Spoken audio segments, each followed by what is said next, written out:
I'm in the anthropology department and also work closely with Dr. McMullen as a co-lead of the Community Engagement and Dissemination Core here at the center. So I'm very pleased to be moderating this session.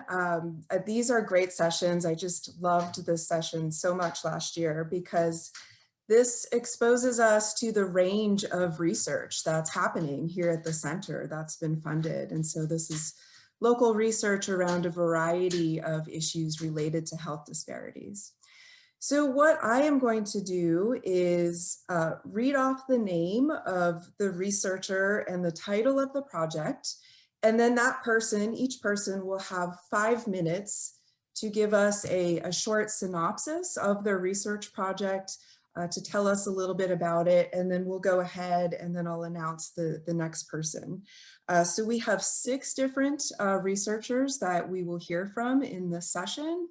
And then if there is time at the end, we'll take some questions and go from there. So I would first like to introduce our first speaker, Dr. Evelyn Vasquez.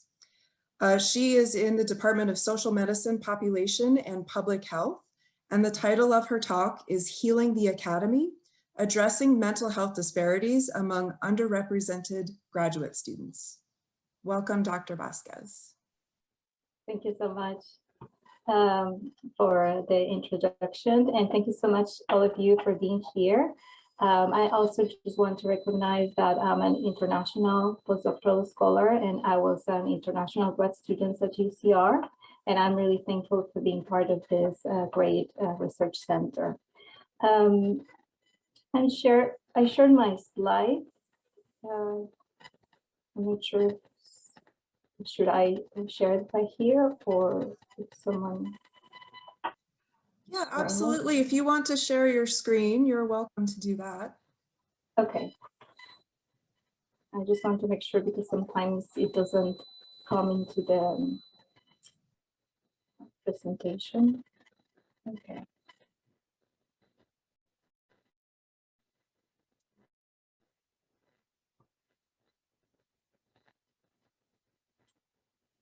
Oh, we can see your screen. Okay. Okay, perfect. Thank you so much. Okay, so hello everyone. This is also just a brief debrief on the kind of grant that I received from the center. It's a fostering interdisciplinary research stage, early stage first pilot grant. I want to thank also to my mentors, who is Dr. Ancini and then also Dr. Michalis Palotsus. They both are from very different disciplines, and also their feedback have been really important for me to think on the long term of the research project. So the previous research is that I conducted a photo voice project with some underrepresented grad students at Webb Public Research University.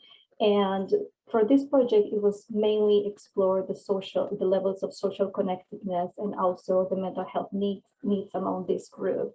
And we conceptualized this student group as those who have experienced oppression and discrimination in their life. Particularly, we included first-generation students, students from underrepresented minorities, and also students who are English as second language learners. Recent research projects have shown that there is a mental health crisis in grad school. Unfortunately, most of those research projects have been just look at the gender and then also race and ethnicity without looking at the levels of how intersectional identities might influence health disparities among grad students. We created this model based on the Photo Voice project, and then also this model has been approved and has been shown by the participants of the focus group. And from this project, what we identified is that these students are experiencing a structural vulnerability that has negative outcomes in their mental health, particularly because of three main themes. One is the financial burden, then the other one is hostile environments, and then also poor mentorship and advising. So for this research project, what we are trying to do is to expand our notion of how is that structural vulnerability explain the mental health among underrepresented grad students. And then here is the hypothesis. Our hypothesis is hostile work environments are one of the driving factors in poor mental health among underrepresented grad students. In this research project, we are taking a community-based participatory research. And so that means that we are going to include a variety of stakeholders, particularly underrepresented grad students, also some staff members, academics, and mental health professionals in all the research projects. That means in the research design, data collection, and data analysis of this investigation. Also, we are being innovative in the way that we are using a combination of surveys, but then also a lightweight ecological momentary assessment to capture some of the moments where those students might have been experiencing more levels of stress and anxiety. And then, well, this project will inform a large grant NIH submission. I know that I just have 5 minutes, but these are some of the research aims. The first one is engage stakeholders, and then creating this steering council, and then also to conduct this cross-sectional study, and then gives with a sample of this study to capture real-time examples of how the academic structures is affecting mental health. So we are going to use a wonderful technology development at UCR, which is RMate, and is just an app. So this is a snapshot of how the RMate platform works, in which you include here the questions that you are going to ask, and then Evelyn, the type of response. can you please open up your presentation? It seems like it's not on presentation mode, and I don't think we can see. Sorry for interrupting you. I just want to make sure you're showing. I don't know. Describing it's something. just like. Just click on the bottom. Yeah, no. Okay. Yes. It's I'm sorry, but this always all the time happens, so that's why I wanted someone else to share it with for me, but I can just keep moving along. Yes, I'm sorry. But well, so then also our timeline for this project is just 12 months. So for the first 2 months, we're going to focusing on establishing the steering counseling, and then for the upcoming 5 months, we're going to start collecting data, 6 individual interviews, then the cross-sectional survey, and then the longitudinal study. And then in the last 3 months of the study, we're going to focus on the triangulation and integration of the data, and then the dissemination. So thank you, and I really am sorry, I apologize for the presentation. I still cannot figure out why my PowerPoint doesn't show the slides, but I can see. Thank you.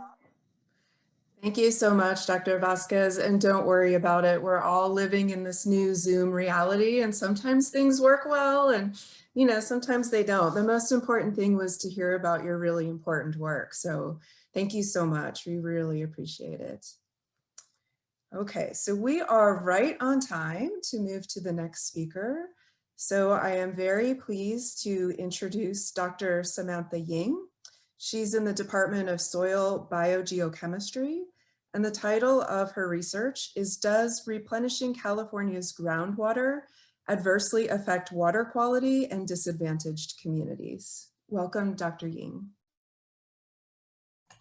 Hi, everyone. Thank you so much for this opportunity. And I wanted to say that this HDR community is 1 out of 2, you can figure out what the other one, of my favorite communities on campus. I appreciate the work so much of bringing all these different researchers from all these disparate fields together to answer questions that actually impact society. So I love it. So I'm really excited to be here. And I'm just going to give you a brief on our proposed research, which is looking at how, when we replenish groundwater and the methods that we use, how it can actually affect the groundwater and the communities that are living close to these areas. And this was a first proposal. So I have a couple of mentors that are helping me along the way. So in California, over 1 million Californians, and actually more than that, are exposed to unsafe drinking water. And in areas like the San Joaquin Valley and a lot of areas that have a lot of agricultural activities, there is disproportionately higher impacted communities that have access to poor drinking water. And a lot of our water access in California is groundwater. So 40% of all California water is from groundwater. And in a lot of these regions, it satisfies more than a third of the fresh water demand. And so replenishing our groundwater is extremely important throughout the state, no matter which region we're living in. And the approximation now for access to groundwater is about 2 million Californians' primary source of drinking water is from groundwater, and 31 million have some portion of their water that they're drinking has groundwater in it. So it's blended with other sources. So climate change has led to less predictable groundwater supply and quality. So not only are we experiencing some extreme droughts like we did before, but we also are, because of pumping the groundwater, causing quality to change. And so one of the ways that we can actually replenish the groundwater is called managed aquifer recharge. And there's a picture here that's showing you, as it rains up in the mountains, it brings us these fresh water, and we can actually pull that fresh water into these things called recharge basins that infiltrates that water back into the ground so we can refill the aquifer. But in that process, this water can flow over all sorts of land, including agricultural lands. And so that water can actually be contaminated when it gets into our aquifers. And so how safe is that water that's ultimately getting into the ground? And so if we zoom into the soil, that's the portion of the research that our lab specializes in, is when you have water that's through irrigation or through these surface water infiltration methods. When that water interacts with the soil minerals, it can actually cause these biological, chemical, and physical processes to work together to make naturally occurring metals move out of the soil into our aquifers. So these aren't anthropogenic sources. These are actually naturally occurring stuff that's just in our soils that, because of the way we're using our soils, is causing these metals to move. And so those metals can be released into the aquifer and then taken up by these wells that people are drinking from. And particularly, I want to note that this process can be really bad for shallow wells, and that's our main focus for the project. Where public wells, public water systems, are actually deeper, and that water is treated and monitored. Whereas in California and throughout the country, private wells are not monitored, and to top it off, they're shallower. So that the communities that are dependent on private wells have danger from untreated water that they're just drinking straight from the aquifer. To top it off, there are certain contaminants that our group has demonstrated are more prevalent in shallower groundwater. So one of those toxicants is called manganese, which is a naturally occurring metal element in soils, and it's everywhere. And so what we see is that because of the geochemistry of our soils, it tends to be contaminating these shallower private wells. And it's a secondary contaminant, so it's not mandatory to enforce any sort of guidelines. And reports have shown that 30% or more of California drinking water actually contains manganese, which again is a secondary standard. So even if it shows up at 10 times the secondary standard, it's not enforceable. So people can be drinking it. And manganese can cause all sorts of neurological problems. And it has been shown to have really great impact on infant and child health, particularly on neurological development. So our project has an overarching long-term goal where we want to see how replenishing our groundwater, in particular through this process called managed aquifer recharge, that causes our water to go from surface water flowing through soils into groundwater, might disparately affect the health of communities that live close to these basins, where you're having the water interact with the soils and then causing these naturally occurring contaminants to be released into the aquifer. And so to do this, we have a collaboration between multiple UC campuses, HDR, and then also the Pajaro Valley Water Management Agency and the Community Water Dialogue in Pajaro Valley, where we're hoping to work with the Community Engagement Studio, which we have, which is one of the best resources on campus that is through HDR, to form a community advisory board so that we can talk to the community members who aren't represented by these organizations, including the Community Water Dialogue, which heavily represents landowners' opinions and not necessarily all of the residents out in that area in Watsonville. So with that, that's it. I'd like to say thank you to HDR for giving us this opportunity. And then again, I want to highlight how awesome it has been to work with the Community Engagement Studio through Deborah, because I am coming from the other side of science with the physical sciences, where I've been doing a lot of work that's just focused in the lab or even in the field without any human contact. And this has given us this huge opportunity to go into that interface and make sure that we're asking community engaged and community derived genuine questions that are going to actually help with figuring out how our water resources are changing with climate change. With that, I am done. Thank you. Thank you so much, Dr. Ying. We really appreciate your presentation and all your work with the center. So we're going to move right into our next panelist. I'd like to welcome Dr. Catherine Stravapolis. She is in the Graduate School of Education, and the title of the project is A Telehealth Model of Screening for Autism in Under-Resourced Communities, Closing the Gap in Access. Welcome.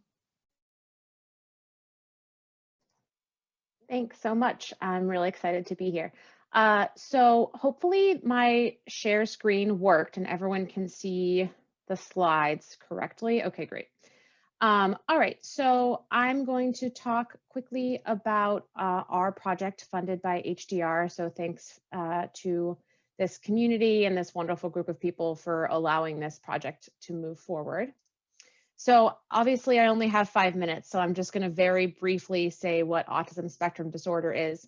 It's a neurodevelopmental disorder characterized by deficits in social communication and the presence of restricted interests and repetitive behaviors.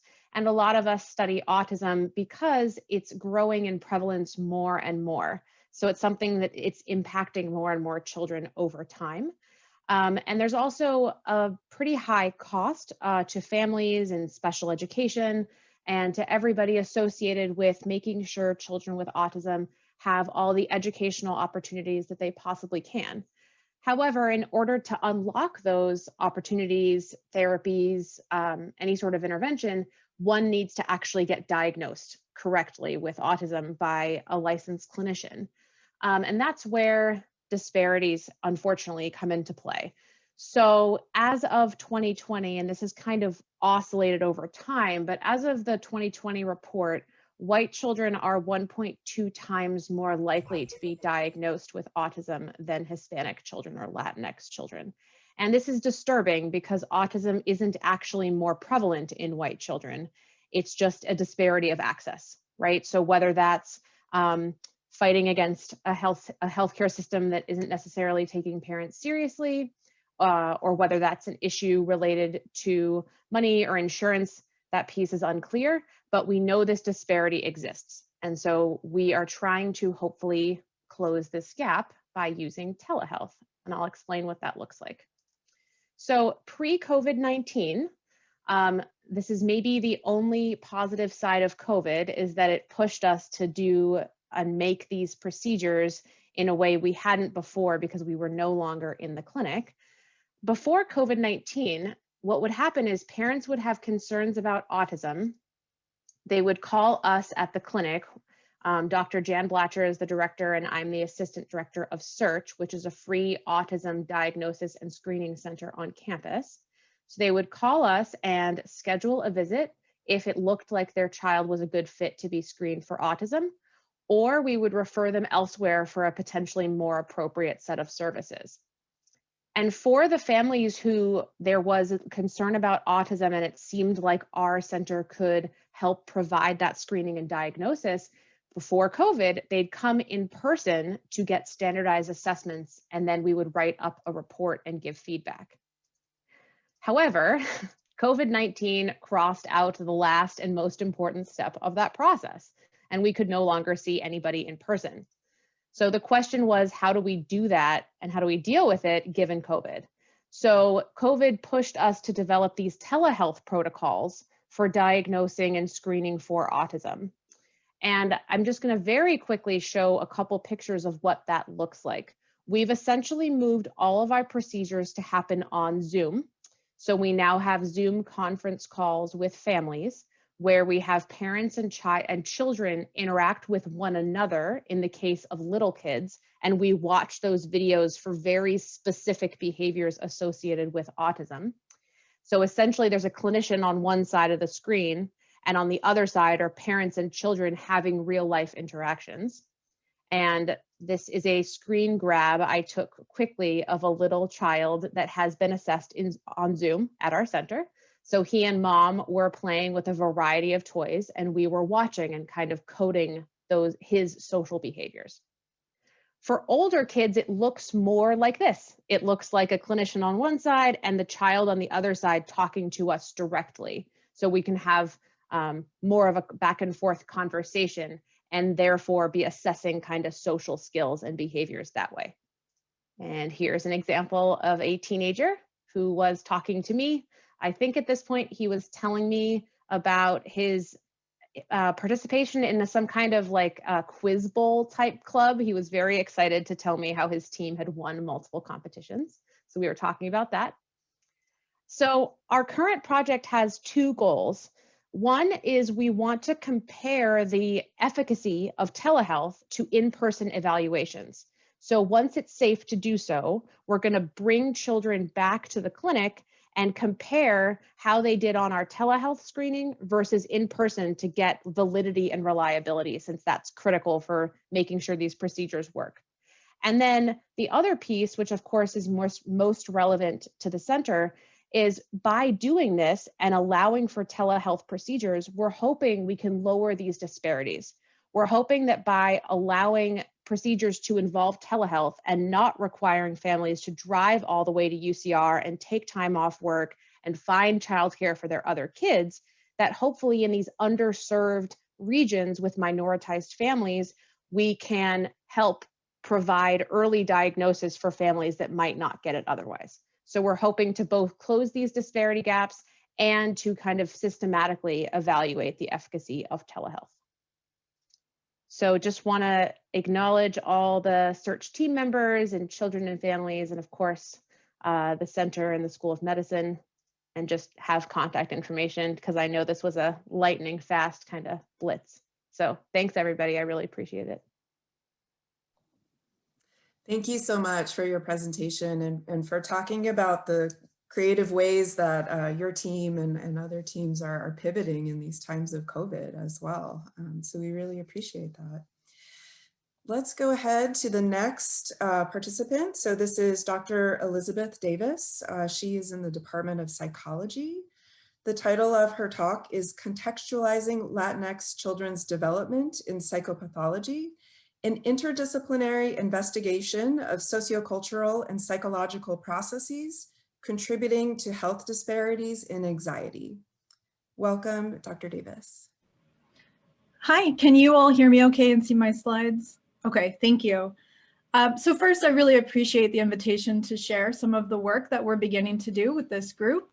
I'm really excited about the future of the interdisciplinary collaboration that we've just started to form. So today I'm speaking on behalf of myself, but also colleagues in a couple of different departments. So I think the easiest thing to do will be first to show you this action shot of us having one of our working group meetings that we've been having since we've been remote during the pandemic, as we're talking about how to contextualize, how to address the health disparity involved in Latinx children's anxiety development and psychopathology in particular.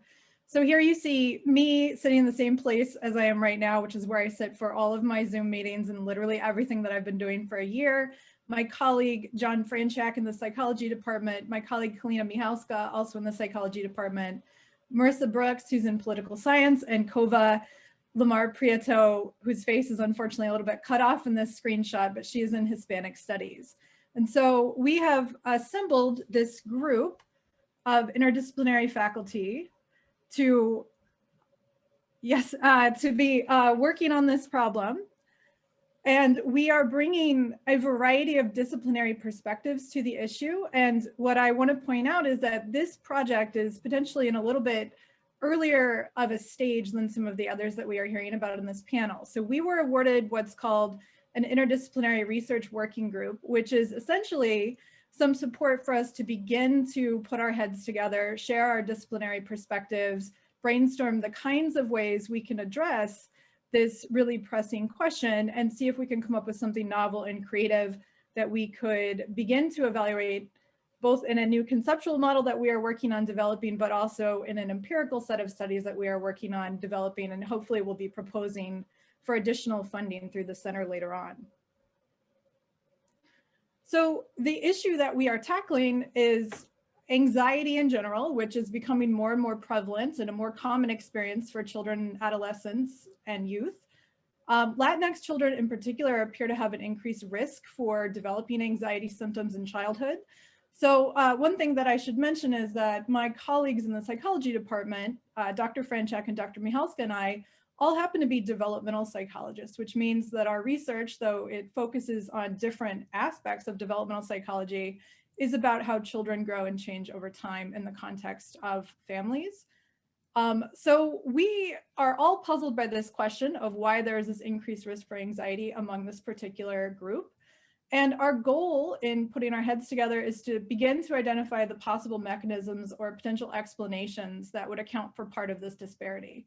So what we have kind of settled on as a first attempt here is to put forward the idea of children's developing emotion regulation skills and abilities as a possible mechanism. So as a starting point for our conversations about what exactly might be going on here with anxiety development. So emotion regulation is actually my specific area of expertise and my focus in my research as a developmental psychologist. And it refers to the very broad and diverse set of strategies and techniques that people can use to manage the way that they feel. So children are developing and acquiring lots of different methods for managing their stress and negative emotions as they're growing up. And sometimes along the way throughout development, we all adopt or acquire less helpful strategies in addition to the ones that might help us out the most. And so one of the really interesting things that seems to be linked strongly to psychopathology, including anxiety, is that emotion regulation processes are implicated in the manifestation of anxiety symptoms or the emergence of those symptoms initially in childhood and adolescence. And what I mean by that is instead of just like a general dysregulation where somebody is just not very good at managing their emotions or handling stressful things that might happen, we are now seeing more and more empirical evidence that there is something about the specific emotion regulation strategies that somebody uses that might be implicated in this development of anxiety in particular. So that can be things like not knowing about or using strategies that tend to help a lot of people, like cognitive reframing or thinking about a problem from a different perspective, and potentially perceiving strategies that should be pretty helpful for most people as less useful or potentially being less able to implement them. So something that we are considering in our interdisciplinary research working group is not just, is this an issue for Latinx children in terms of anxiety development and symptoms, but also where are these patterns coming from? If we start to see the same kind of indication that there's a different pattern of use of emotion regulation strategies or awareness of what might help versus what wouldn't help. So we are taking a step back, and this is where interdisciplinary collaboration is really fruitful, and considering the broader sociocultural context in which children and families are embedded that are shaping these emotion regulation processes, but also links to anxiety development and other psychopathology.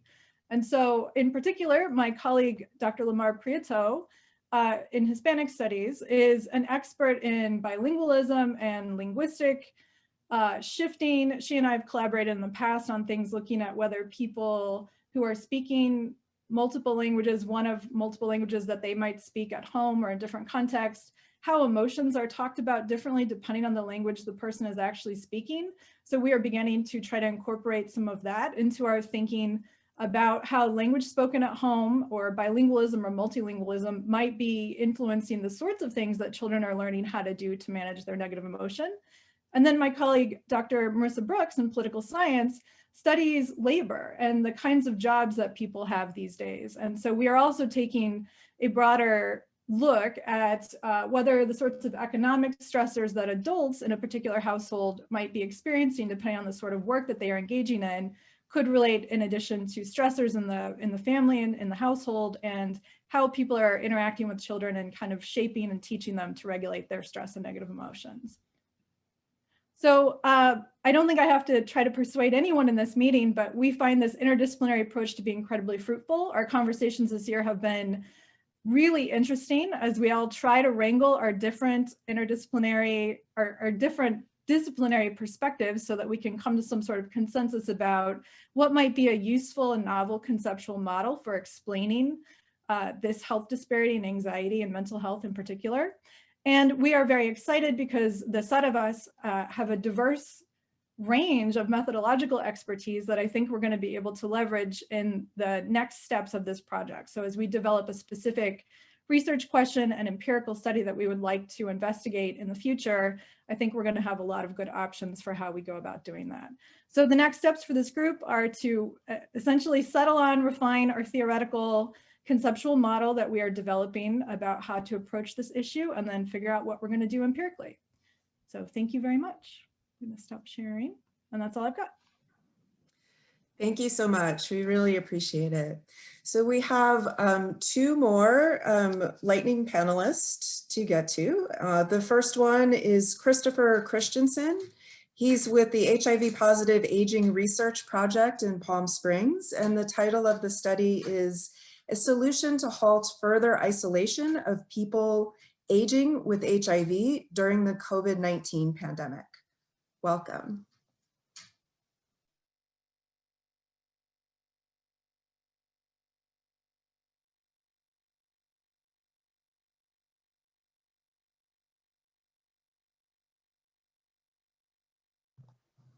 I don't think we can hear anything.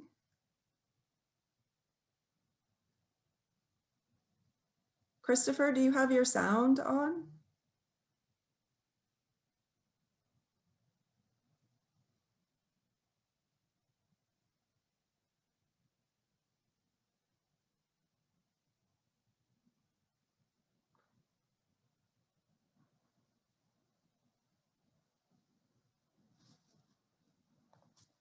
So Christopher, we can see your slides and that was fine, but we're not able to hear you. So I'm not sure if you need some technical assistance. I'm sorry, I couldn't get out of the slideshow.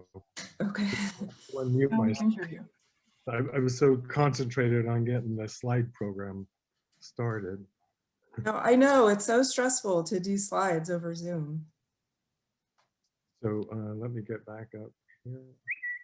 And now I hope that we're okay. And I just wanted to say thank you for letting us be here and talk about our new project that we're just starting, which is the Virtual Village. And that's going to be a solution to halt further isolation of people aging with HIV during the COVID-19 pandemic. And I'll be reviewing the rationale why we're doing the Virtual Village now. It's I'll be talking about who's in the research team, what the study aims are, who's involved from our community, and what the study timeline is. And the rationale for the study, during the COVID-19 pandemic, studies have shown that 50% of people living with HIV are experiencing anxiety. 41.3% report feeling significantly socially isolated, and 20% report difficulty paying for basic needs like food or electricity. So the virtual village will connect people living with HIV to much needed medical and social services and provide a continuity of care with their own healthcare provider. Also, the virtual village will connect peers to reduce social isolation.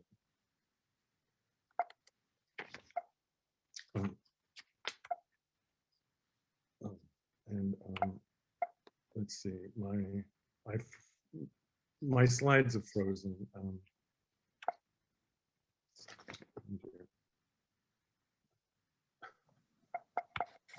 So you could either do it without the slides, or Yes. you need some technical Yeah. assistance from us. Yeah, I just wanted to tell you further that the research team is made up in 3 sites, and it's UC Riverside and HARP HIV and Aging Research Project in Coachella Valley. We're collaborating with Tampa Bay University of Southern Florida, and we're collaborating with University of Southern California in the LA metro area. And our first aim is to characterize what it is about issues with depression, isolation, and basic needs of people aging with HIV during the COVID-19 pandemic.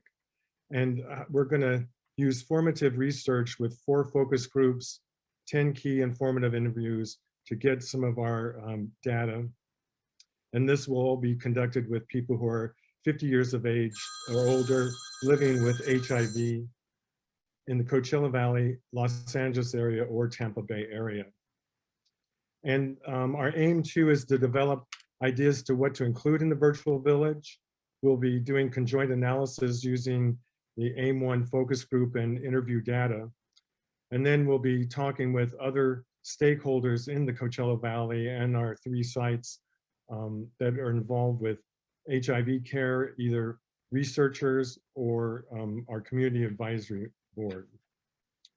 And our third aim is to create the pilot and actually launch the virtual village in a low-cost platform. And then we're going to be using the aims from 1 and 2, the results from that, to build the platform. And we'll be testing it with a group of HIV positive people living in the 3 test site areas. And for our advisory board and participants, we're meeting once a month. We have 6 primary and 2 alternates from each site. So that'll be 24 people on the board there. And then we're going to be using the focus groups and citizen interviews, which will be another 54 people. And we'll have 78 people adding to our data. And our timeline is to gather our data at the beginning and look at how to build the virtual village. In the second year, we'll be mostly launching the village and testing out the different components. And I just want to say thanks to Dr. Brandon Brown, who's the UCR representative and spearheading this project. And in University of Southern Florida is Jerome Gallia. USC is Annie Nguyen. And from HARP PS is Jeff Taylor. Thank you. Thank you so much for sharing your really important work that you're doing. We really appreciate it. So we have one more final presentation, and this will be by Dr. Jan Blacher and Dr. Yasmin Balorian. They are with the UCR Graduate School of Education, and the title of the talk is Mental Health and Educational Risks Through the Lens of Disparities, Elevating Family Resilience During COVID-19. Welcome. Thank you. Yes, can everyone see my screen? Perfect. All right. Good afternoon. My name is Yasmin Valorian, and I'm a postdoctoral researcher in the Graduate School of Education at UCR. I'm also co-investigator of an HDR COVID research project that we call the Parent Experiences of Remote Learning Study, or PEARL study for short. I'm pleased to be here on behalf of my colleagues, Dr. Jan Blacher and Dr. Rich Lee, to briefly tell you about this imminent work designed to examine the mental health and educational risks of COVID on families of school-aged children in the Inland Empire. As we know, COVID-19 has caused an unprecedented disruption to K-12 education. When the pandemic hit its first peak, in-person instruction was suddenly replaced with remote learning or the education of children at home. In the United States, 55 million school-aged children under the age of 18 were forced to stay home without daily access to schools or the basic supports that they provide. And the shutdown of schools, compounded by the associated public health and economic crises, posed major challenges across the nation. In the Inland Empire, pre-existing socioeconomic and health disparities threatened to exacerbate consequences of school closures. So to put this in context, at least 885,000 school-aged children were affected by the shutdown in this region. And while adverse effects of school closures were likely felt by all families in our community, we know that the impact has been disproportionately higher among certain vulnerable groups. For instance, children with special education needs have experienced a significant reduction in support services that they rely on, and children in low income or rural areas, as well as those from minority groups, have endured worsened issues of equity. These subgroups of children and their families are likely facing a collision of crises and are under tremendous stress. Yet the impact of COVID-19 and its cascading effects on learning and mental health in the Inland Empire are still unknown and unfortunately far from over. That's why we designed the Pearl Project. With my colleagues in the School of Education and the School of Medicine at UCR, our overall goal is to better understand how families of school-aged children in the Inland Empire have been coping with COVID and to track the pandemic's downstream effects. To accomplish this, our research is designed to be interdisciplinary, providing perspectives from education, psychiatry, and the community that are essential to mitigating family health issues and the disparities worsened by COVID-19 school closures. And based on the goals of this project, we formed several aims. We'll start by describing the immediate family needs and experiences of school closures in the Inland Empire. We expect to find that significant family stressors will be associated with child-specific social, behavioral, and academic challenges, as well as limited access to resources and services for families. Second, we will assess the relations between family outcomes and social determinants of health and child development over time. So these factors include socioeconomic status, employment, child age, and special education needs. And finally, we will investigate the possible risk and protective factors that are associated with both positive and negative outcomes of remote learning and mental health over time. Given the unprecedented nature of the pandemic, there is still much to be learned about possible intervening variables that may be predictive of family processes during COVID.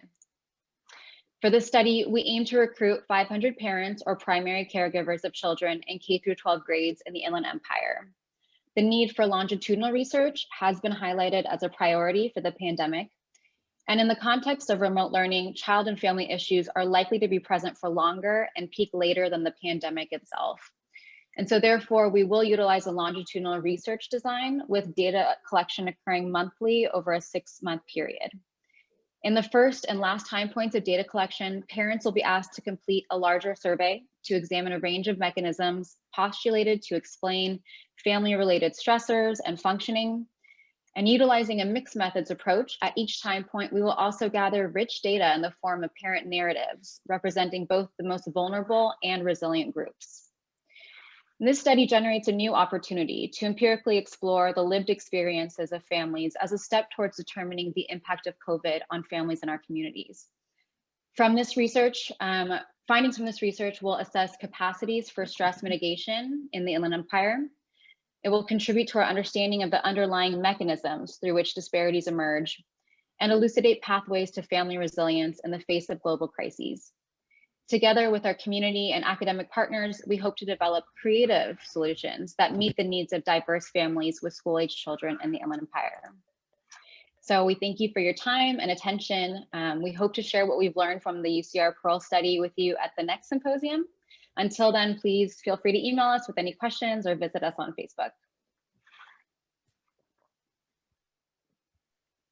Thank you so much for sharing your work. And I wanted to extend a thank you to all of our panelists who have given us an overview of some of the really exciting research that is being funded by the center. So we really appreciate it. I know that Catherine in the chat put some information, some contact information for those folks. So please reach out to them. We don't have a lot of time for questions right now, but we do encourage you to reach out to continue the conversation and ask questions and keep updated with all of the exciting things that are going on with the center. So again, we really thank all of you for your participation. Great, thank you, Jennifer.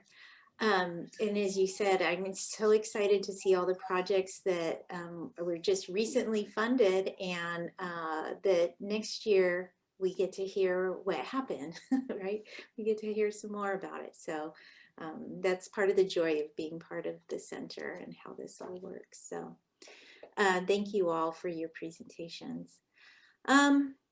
We have just a 5-minute stretch break right now, so I encourage everyone to stand up if you're not already standing and take a quick stretch, and then a couple minutes we'll just start with our first keynote speaker, Dr.